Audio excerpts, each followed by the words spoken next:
ધોરાજીમાં વિકાસના નામે લાખોનું આંધણ. ₹35 લાખના ખર્ચે બનેલું એકમાત્ર સ્પોર્ટ્સ ગ્રાઉન્ડ ખખડધજ. ખેલાડીઓમાં ભારે રોષ. રાજકોટના ધોરાજીમાં જાણે ભ્રષ્ટાચારનો વાયરસ ચોંટી ગયો છે.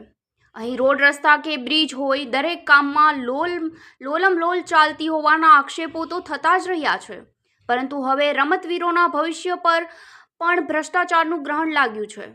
₹35 લાખના ખર્ચે બનેલું ધોરાજીનું એકમાત્ર રમતગમતનું ગ્રાઉન્ડ આજે બિસ્માર હાલતમાં ફેરવાઈ ગયું છે. સુવિધાના નામે ઝીરો અને ભ્રષ્ટાચારના નામે હીરો સાબિત થયેલા આ કામથી સ્થાનિક રમતવીરોમાં ભારે આક્રોશ ફાટી નીકળ્યો છે. ધોરાજીમાં નિર્મળ પથ હોય, આરસીસી કે ડામરના રોડ હોય, ઓવરબ્રિજ હોય કે પછી ડાયવર્ઝન, તમામ વિકાસ કામમાં વિવાદોના વંટોળમાં ઘેરાયેલા રહ્યા છે. ત્યારે હવે વધુ એક કૌભાંડ જેવો ઘાટ સામે આવ્યો છે.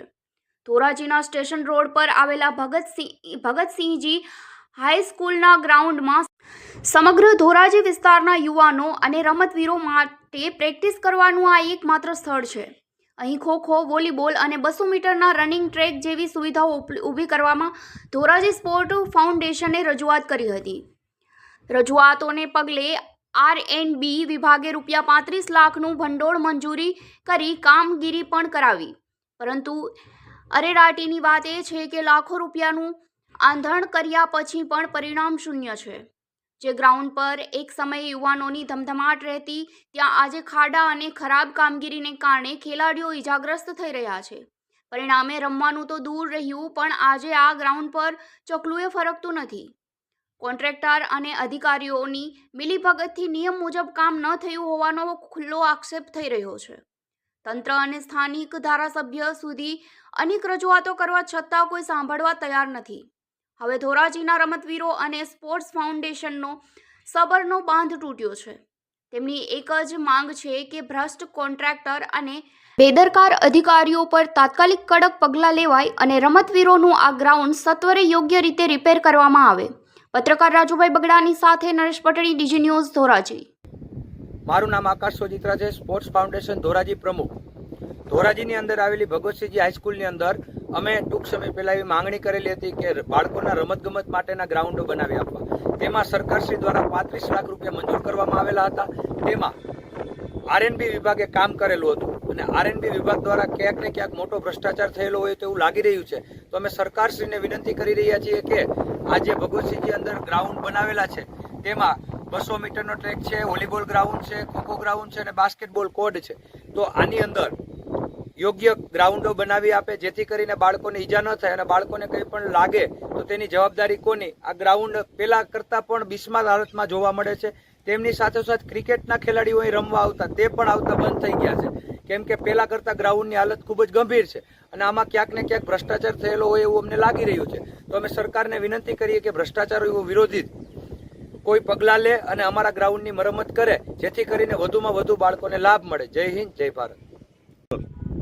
ધોરાજી શહેરનું ઓળખ સમાન ધોરાજી શહેરમાં એકમાત્ર ground, cricket ground, sport ground છે ભગવતસિંહજી બાપુનું ગ્રાઉન્ડ. છેલ્લા કેટલાય સમયથી અહીંયા રિનોવેશન R&B વિભાગ દ્વારા 35 લાખના આશરે કામ કરવામાં આવેલ છે. ભ્રષ્ટાચાર ફૂલ તેજ ગતિએ ચાલે છે. 35 લાખના ટેન્ડરમાં ટેન્ડર મુજબ એક પણ કામ ટેન્ડર મુજબ થયેલું નથી. અત્યારે સ્પોર્ટમાં ક્રિકેટ રમવાવાળા, પ્રેક્ટિસ કરવાવાળા કોઈ યુવાનો, પછી સ્પર્ધાત્મક પરીક્ષાવાળા જે વિદ્યાર્થીઓ દોડમાં ને બધે પ્રેક્ટિસ કરવા આવતા, વૃદ્ધો છે, વૃદ્ધો બધા આવતા બંધ થઈ ગયા છે. અત્યારે ભગવતસિંહજીનું ઓળખ સમાન ગ્રાઉન્ડ, એકમાત્ર ગ્રાઉન્ડમાં કર્ફ્યુ જેવો માહોલ છે. શું તમારી માંગણી? માગણીમાં તો હવે પ્રવાસી ધારાસભ્ય આપણા ધોરાજીમાં આવતા નથી, એને રજૂઆત કરી તો એ ક્યાંય એનું હાલતું નથી. આગામી સમયમાં નવયુવાનોને બધાને ભેગા કરી 2 સંસ્થા છે, 2 સંસ્થાને વાત થયેલી છે, બધાને હારે લઈ અને ડેપ્યુટીમાં આવેદન ને એનાથી વધારે કાંઈ કાર્યક્રમ કરવાનો થાય તો સરકાર પાસે માગણી કરશે. આ બાબતે હાલ જે ભ્રષ્ટાચાર થયો છે તેની પર શું કાર્યવાહી કરવામાં આવી જોઈએ? ભ્રષ્ટાચાર બાબતે જ આ બાબતનું આવેદન ને બધી રજૂઆત કરશે ને એવું લાગશે તો ઉપવાસ આંદોલન કરવામાં આવશે.